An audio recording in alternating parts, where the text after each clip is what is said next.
पास काम भी बहुत हो जाए तो सब ही साध सकते हैं। एक ही काम के लिए प्रयत्न कर सकते हैं आप। हम सोचते हैं कि संसार के जितने भी काम हैं सब हमारे काम है और हमको प्राप्त होने चाहिए। सभी संसार की वस्तु हमको प्राप्त हो जाए, इस इच्छा से हम बहुत काम करते हैं, पर हमको एक भी चीज प्राप्त नहीं हो पाती, और जो भी चीज प्राप्त होती है वो हमारा सिर दर्द बन जाती है, क्योंकि उसकी चाहना बढ़ती जाती है और वस्तु प्राप्त नहीं हो पाती है। तो हमको चाहिए प्रयत्न तो करो, पर प्रयत्न का फल सफलता में मिले या असफलता में मिले उसकी चिंता मत करो। जो भी काम आपका है उस काम को अवश्य करिए, पर बात है कि हमारा काम सफल होता है कि नहीं होता है उसकी चिंता मत करो। हमारा काम हमने कर दिया तो आप स्वतंत्र रहेंगे। यदि आप उसमें शोक करेंगे कि हमने काम किया फिर हमारा काम नहीं हुआ तो हम दुखी होंगे, पर वो आपके हाथ में नहीं है। वो चीज़ हमारे प्रारब्ध के अंदर, हम प्रयत्न तो करते हैं, कोशिश करते हैं, पर हमारे भाग्य में वो चीज़ नहीं है, इसलिए वो काम हमारा नहीं हो सका। उसको पहले सोच लेना चाहिए। हमारा काम करने का जो हम कर रहे हैं, तो यदि भाग्य में हुआ सही तो सही होगा, तो नहीं हुआ तो नहीं होगा। ऐसा सोच करके हमको करना चाहिए। दूसरी चीज मान लो जो सही भी हो गया, तो संसार है, संसार नाशवान है, तो नाशवान संसार में जो भी चीज प्राप्त होगी तुमको वो नाशवान ही होगी। तो जो चीज नाश होने वाली है आज में कल में, वो प्राप्त भी हो जाए तो आपके क्या काम की। कोई चीज आपको प्राप्त भी हो जाए तो आपके क्या काम की, क्योंकि वो वापस आपके पास छिन जाएगी। जैसे मान लो आपको इच्छा हुई एक भैंस की, कि भैंस मेरे को मिलनी चाहिए, दूध पीना है, वो भैंस प्राप्त हो गई, और 10 दिन पीछे वो भैंस मर जाए तो दुख होगा कि सुख नहीं होगा। इसी प्रकार से हम संसार की इच्छा करते हैं, संसार हमको प्राप्त होता है, उस समय खुशी भी होती है, और संसार का वियोग होता है उस समय हमको दुख होता है।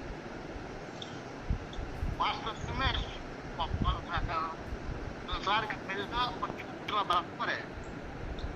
संसार मिल जाएगा तब भी आपको नहीं मिला है, आपके शरीर को मिला है और वो नाश हो जाएगा, और जो आपसे छूटता है वो भी आपकी नहीं जुड़ी, आपकी चीज आपसे कभी भी छूटने वाली नहीं है।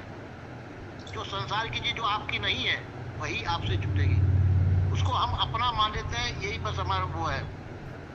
जो चीज मिलती है उसको हम अपनी मान लेते हैं जो आपकी नहीं है, तो जो चीज आपकी नहीं है उसको अपनी मान लेना यही दुख का कारण है।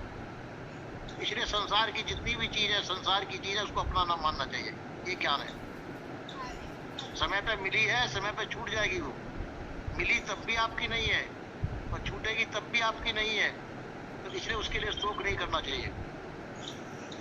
मिलन मिश्रण दुर्हेरा, ये मिलना और बिछुड़ना ये सब संसार की चीज है, तो संसार की चीज के लिए हमको चिंता फिक्र नहीं करनी चाहिए, उससे निष्फिक्र रहना चाहिए।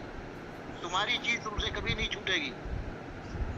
तुम्हारी चीज क्या है? तुम्हारा अमरत्व, तुम्हारी अमर आत्मा, तुम्हारा अपना चेतन स्वरूप, ये तुमसे कभी भी छूटने वाला नहीं है। इसलिए जो है वो जो चीज तुमको तुम्हारी है तुमसे छूटेगी नहीं, और जो तुम्हारी नहीं है वो तुमको कभी प्राप्त नहीं होगी। संसार तुम्हारा नहीं है, संसार मालूम पड़ता है हमको प्राप्त हो रहा है, तो संसार प्राप्त नहीं होगा। तो प्राप्त हुआ वो एक दिन छूटेगा, तो तुमको प्राप्त कहाँ हुआ? संसार की कोई भी चीज है आपको प्राप्त हुई वो छूटेगी, तो आपका नहीं हुआ। मान लो आपको कहीं से 10 लाख रुपए प्राप्त हो गए, आपको खुशी होगी, तो आपकी चोरी होगी तो 10 लाख रुपए चले गए तो दुख होगा। तो प्राप्त हुआ तब भी आपको नहीं प्राप्त हुआ, दुख तब छूटा वो तब भी प्राप्त नहीं हुआ। इसी प्रकार से संसार में संयोग और वियोग चलता रहता है, उसके लिए ज्ञानी पुरुष चिंता फिक्र नहीं करते। सभी प्रकार की चिंता फिक्र को छोड़ देना चाहिए, वो अपने आप को हर स्थिति में अपने आप को चिंता फिक्र से मुक्त करना चाहिए, क्योंकि संयोग और वियोग संसार का है, तुम्हारा नहीं है। प्राप्त हुई जो चीज वो भी संसार की है, और जो आपसे छूट रही है चीज वो भी संसार की है। उसकी चिंता फिक्र को छोड़ करके हमको निश्चिंत निष्फिक्र होकर के रहना चाहिए। ऐसा सदगुरुजनों का ज्ञान है। बोलिए श्री सदगुरुदेव की जय।